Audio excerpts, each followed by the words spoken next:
Baiklah, Assalamualaikum warahmatullahi wabarakatuh. Perkenalkan, nama saya Sajuswa Utami selaku moderator pada presentasi proyek kami tentang ayunan Newton.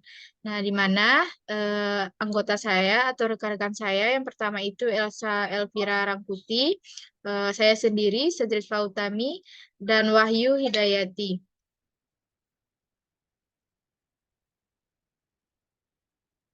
Nah, baik. Untuk tujuan percobaan kita kali ini yaitu mengamati peristiwa tumbukan pada ayunan Newton.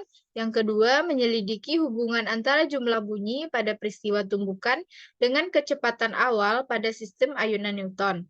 Nah, yang ketiga yaitu menentukan koefisien restitusi dari bola pendulum.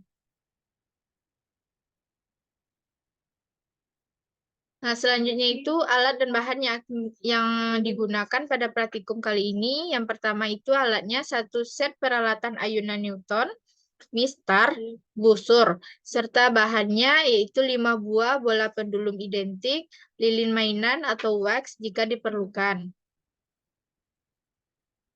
Nah, untuk teori dasarnya pada ayunan Newton ini, ayunan Newton adalah salah satu permainan fisika populer. Peralatan ayunan Newton ini terdiri dari beberapa bola metal sejenis, misalnya 5 buah. Masing-masing bola tersebut digantungkan dengan dua utas tali yang sama panjang pada kerangka dan diatur agar semua bola saling bersentuhan. Nah, dengan demikian, posisi semua bola terletak pada bidang datar yang sama, seperti yang ditunjukkan pada gambar 10.1 di bawah ini. Nah, Isaac Newton merupakan ilmuwan pertama yang mengemukakan gagasannya tentang gravitasi semesta yang dikenal dengan hukum gravitasi semesta pada tahun 1886 yang berbunyi, setiap dua benda di dalam semesta ini saling tarik-menarik dengan gaya yang berbeda, yang besarnya berbanding lurus dengan masing-masing benda dan berbanding terbalik dengan kuadrat jarak antara keduanya. Ada banyak eksperimen yang dapat dilakukan untuk membuktikan besar konstanta percepatan gravitasi bumi, di antaranya eksperimen ayunan bandul dan eksperimen momen inersia bola pejal pada bidang miring. Secara pedagogis, proses pembelajaran peralatan ayunan Newton ini ditunjukkan untuk mendemonstrasikan hukum kekekalan momentum dan energi. Dengan adanya redaman energi pada setiap kali ayunan dan bunyi yang terjadi pada setiap proses tumbukan antar bola, maka hukum kekekalan energi mekanik tidak digunakan dalam percobaan ini. Fenomena ini terjadi diharapkan dapat membantu kita dalam menentukan koefisien tumbukan atau restitusi dari bola metal tersebut. Nah, dalam melakukan percobaan ini, kita harus berhati-hati karena talinya itu mudah putus. Nah, selanjutnya yaitu konsep tumbukan dan impuls. Tumbukan merupakan suatu kejadian umum dalam kehidupan sehari-hari. Contohnya seperti raket tenis atau tongkat bisbol yang memukul bola, dua bola biliar yang bertumbukan, dan lain-lain. Pada tumbukan dua benda yang biasa, kedua benda tersebut berubah bentuk, seringkali cukup nyata karena gaya besar yang terlibat. Ketika terjadi tumbukan, gaya biasanya melonjak dari nol pada saat kontak menjadi nilai yang sangat besar dalam waktu yang singkat. Kemudian secara drastis kembali ke nol lagi. Nah, dapat dilihat seperti pada gambar, yaitu grafik laju perubahan momentum. Nah, sesuai dengan hukum kedua Newton, gaya total pada sebuah benda sama dengan laju perubahan momentumnya. Dengan rumus F sama dengan dP per dt. Sehingga impuls sama dengan F delta T sama dengan delta P, di mana F itu gaya impuls, delta T itu waktu, dan delta P itu perubahan momentum. Nah, selanjutnya mencirikan tumbukan antara dua benda yang bergerak dalam satu dimensi yang disebut dengan koefisien restitusi. Dengan persamaan E sama dengan min V1 aksen kurang V2 aksen per V1 kurang V2. Dengan V1 dan V2 yaitu kecepatan benda sebelum tumbukan, V1 dan V2 aksen itu kecepatan benda setelah tumbukan. Nah, selanjutnya yaitu hukum kekekalan energi dan momentum pada tumbukan.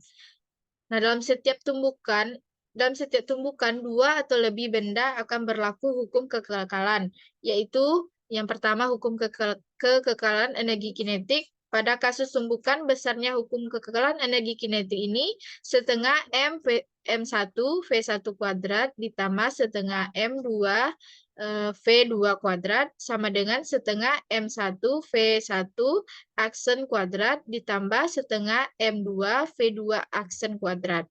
Nah, untuk hukum kekekalan momentum, pada kasus tumbukannya, besarnya hukum kekekalan momentum itu M1 sama dengan V1, M1 kali V1 ditambah M2 kali V2 sama dengan M1 kali V1 aksen ditambah M2 dikali V2 aksen.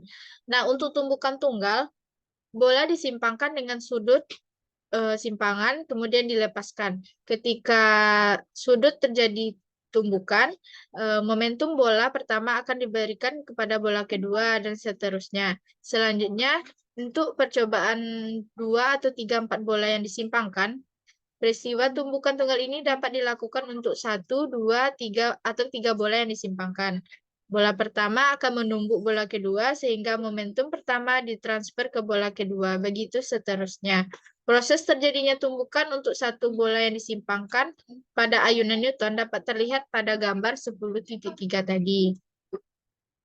Nah, selanjutnya itu tumbukan berulang.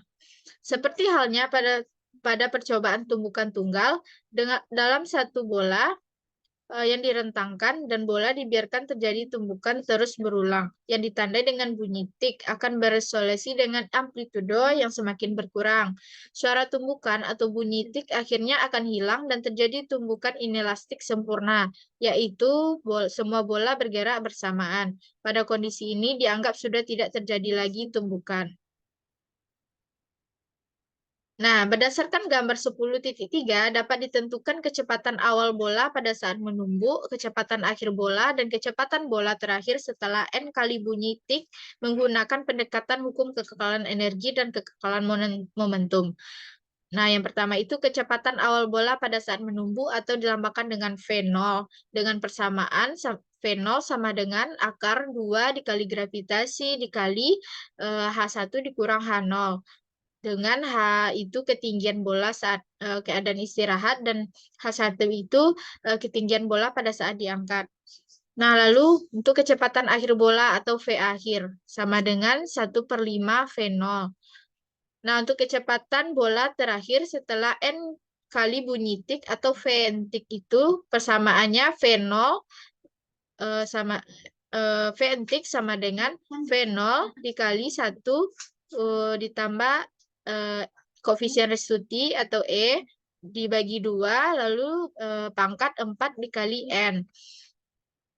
Nah, dengan berdasarkan persamaan di atas, maka dapat ditulis log V0 sama dengan log Vn tik dikurang 4N log 1 ditambah E per 2. Sehingga gradien kurva yang terbentuk adalah min 4 log dikali 1 ditambah E per 2 sama dengan 4 log 2 dibagi 2 per 1 ditambah E. Nah, itulah tadi teori dasar dari percobaan ayunan Newton. Selanjutnya untuk tabel data akan dijelaskan oleh rekan saya kepada Wahyu Hidayati, dipersilahkan. Baik, terima kasih kepada moderator yang telah memberi saya kesempatan untuk menjelaskan yang selanjutnya yaitu tabel data. Nah, di sini adalah tabel data untuk tumbukan tunggal. Yang pertama yaitu untuk satu bola yang diangkat. Nah, di sini dalam setiap percobaan sudutnya bervariasi, yaitu lebih dari 30 derajat. Untuk percobaan 1 itu ada 35 derajat sudutnya, yang untuk percobaan 2 38 derajat, percobaan 3 40 derajat, Dan di sini untuk S1 atau simpangan bola pertama dan S5 aksen atau simpangan bola kelima setelah tumbukan itu relatif sama. Dan untuk tinggi bola saat diangkat bervariasi karena sudutnya bervariasi juga. Nah, untuk data-datanya bisa dilihat dari tabel yang ter, data yang terdapat pada tabel berikut ini. Next.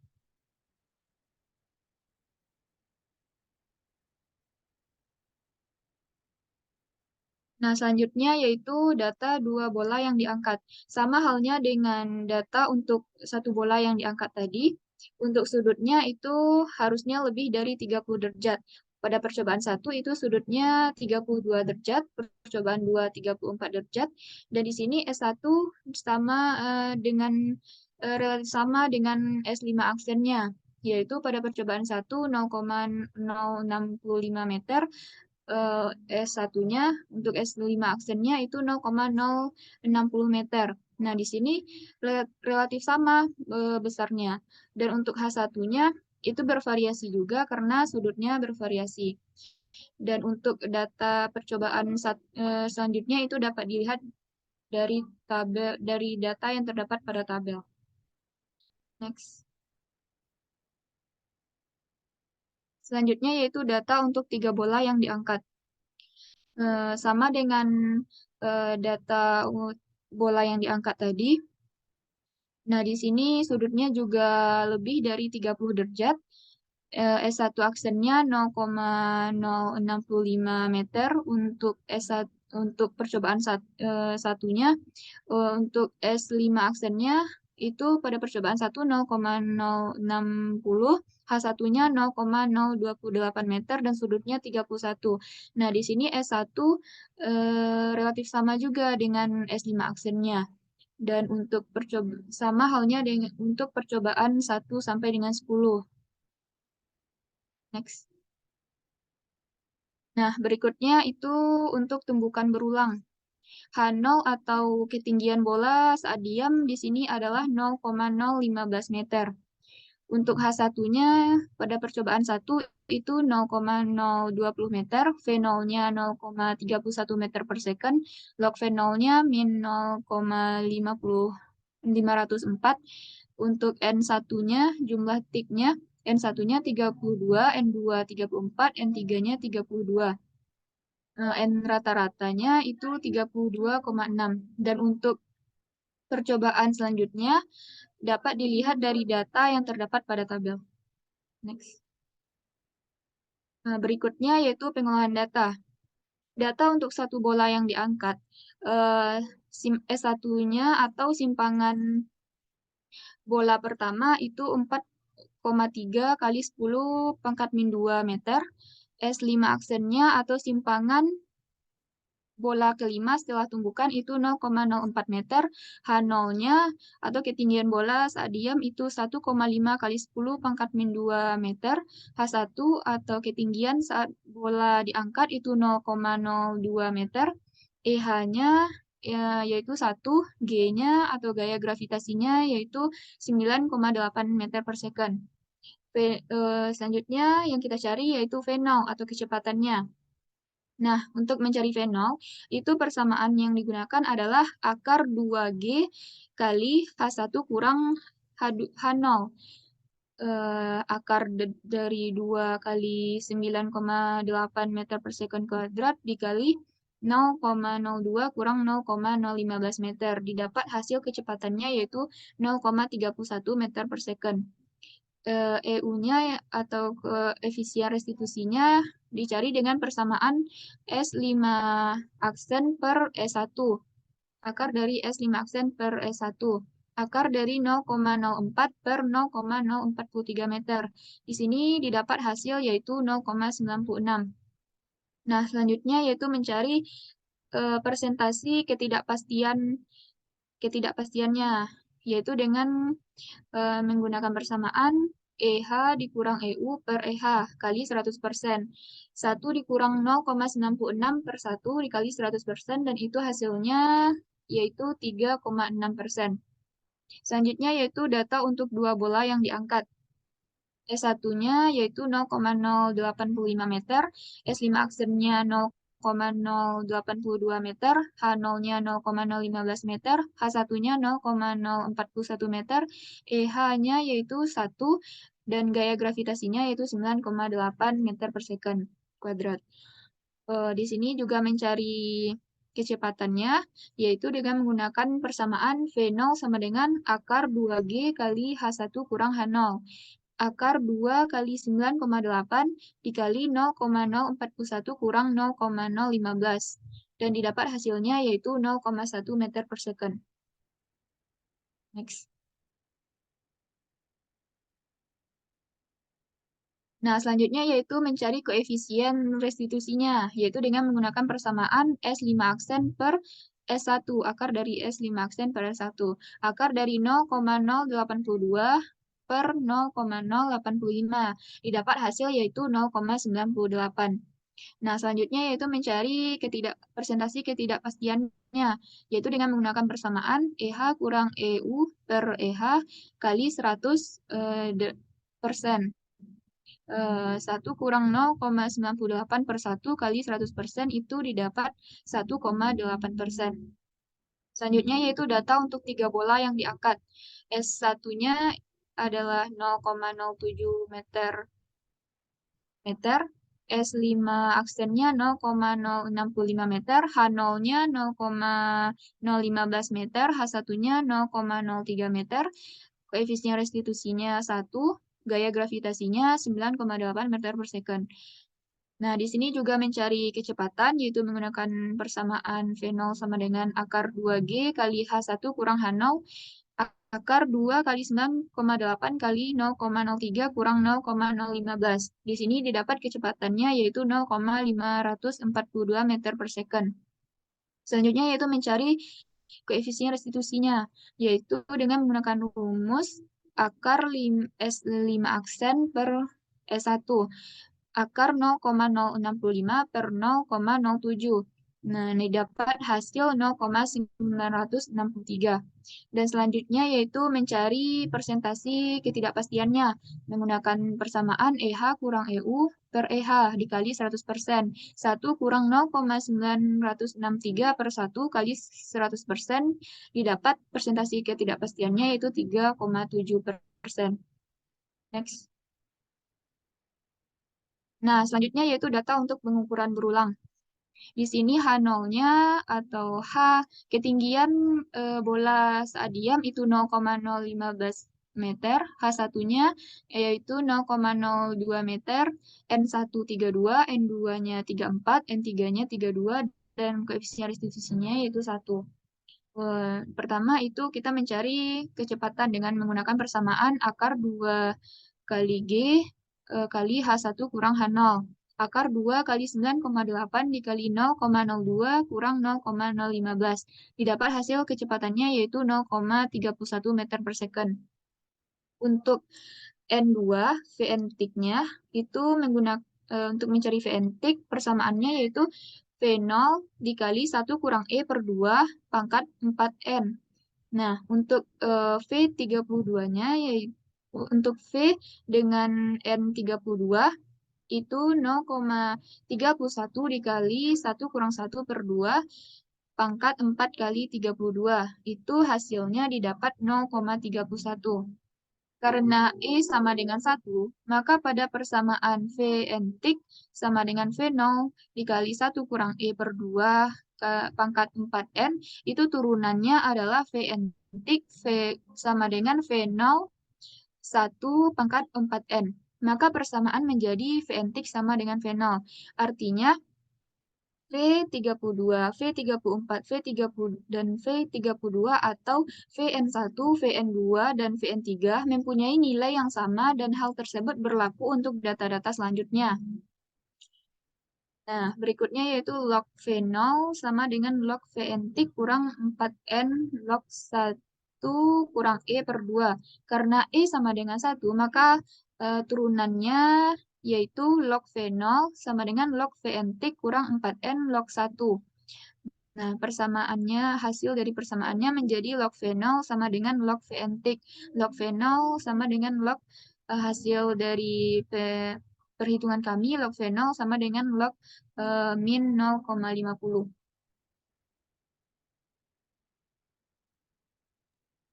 Nah, baiklah, terima kasih kepada eh, Wahyu Hidayati. Untuk selanjutnya pembahasan yang akan dibahas oleh Elsa Elvira Rangkuti. Kepada Elsa untuk dipersilahkan.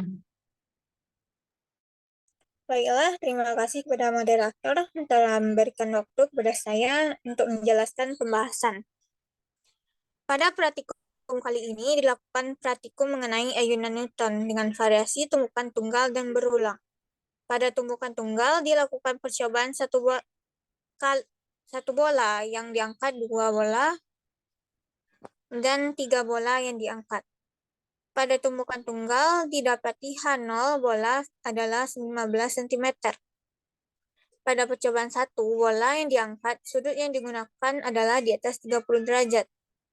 Pada percobaan ke-1 dan kedua didapati H1 bola sama, yaitu 2 kali 10 pangkat min 2 meter.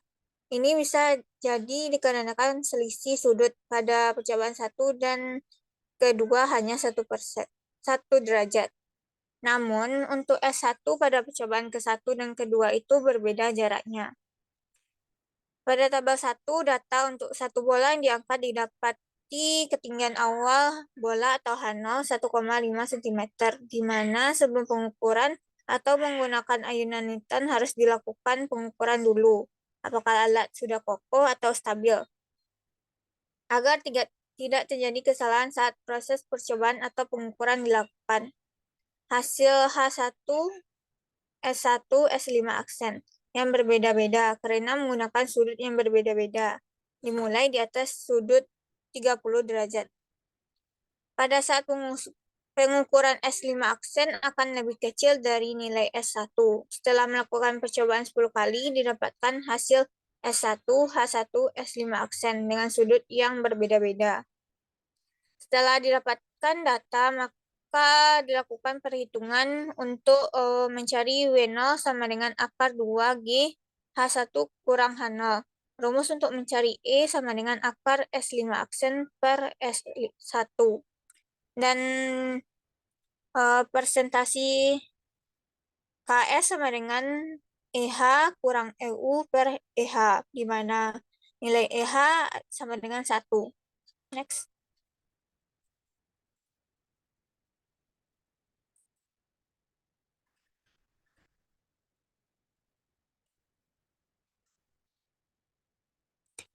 Jika dilihat dari percobaan kedua, yaitu dua bola yang diangkat, data yang memiliki selisih sudut 2 derajat yang memiliki H1 yang berbeda pada kasus ini dapat disebabkan oleh beberapa faktor, seperti kurang teliti pada saat melakukan percobaan atau pengukuran, sehingga data yang didapat berbeda-beda.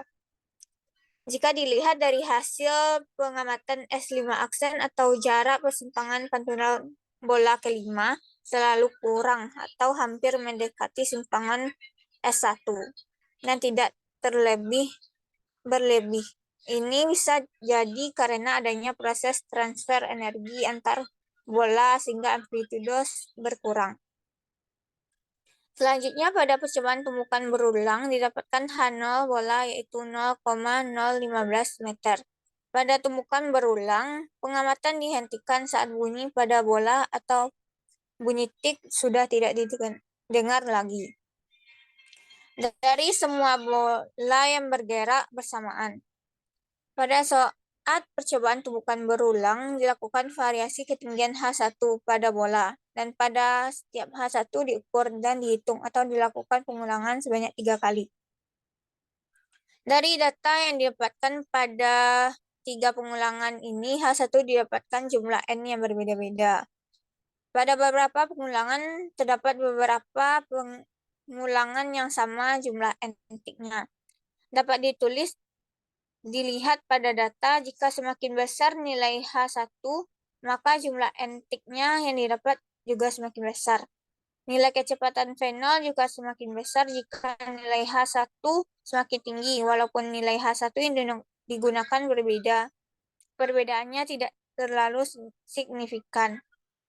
Namun untuk log fenol yang didapati malah semakin berkurang, dan log fenol yang didapati semuanya dalam minus. Perbedaan setiap data pada log fenol juga tidak terlalu signifikan karena ketinggian H1 yang digunakan juga tidak terlalu berbeda jauh. Next. Baiklah, terima kasih kepada rekan saya, Elsa. Selanjutnya, untuk kesimpulan dari percobaan praktikum hukum ayunan Newton ini, yang pertama yaitu pada peristiwa tumbukan pada ayunan Newton, apabila bola pertama ditambahkan ke bola kedua, maka akan terjadi tumbukan sampai bola kelima terpental dengan ketinggian yang sama dengan bola pertama. Nah, untuk yang kedua, kesimpulannya hubungan jumlah bunyi pada peristiwa tumbukan dengan kecepatan awal pada peristiwa tumbukan dengan kecepatan awal pada sistem ayunan Newton adalah sama.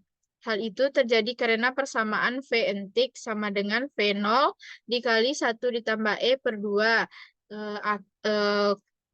pangkat 4 kali N. Di sini E sama dengan koefisien restitusinya sama dengan 1, maka hasilnya akan selalu 1, yang berakibat V entik sama dengan V0. Kesimpulan yang ketiga, koefisien restitusi dari bola pendulum pada tumbukan tunggal. Di sini kita dapat menentukan koefisien restitusinya menggunakan persamaan akar S5 aksen per S dengan E-nya sama dengan koefisien restitusi, S5 aksen sama dengan jarak simpangan bola kelima setelah tumbukan, dan E yang kita dapatkan harusnya mendekati 1 agar memperoleh tingkat ketelitian yang tinggi. Nah, itulah hasil presentasi dari kelompok kami tentang ayunan Newton. Apabila ada kesalahan dalam pembacaan, mohon dimaafkan. Saya akhiri dengan Assalamualaikum warahmatullahi wabarakatuh.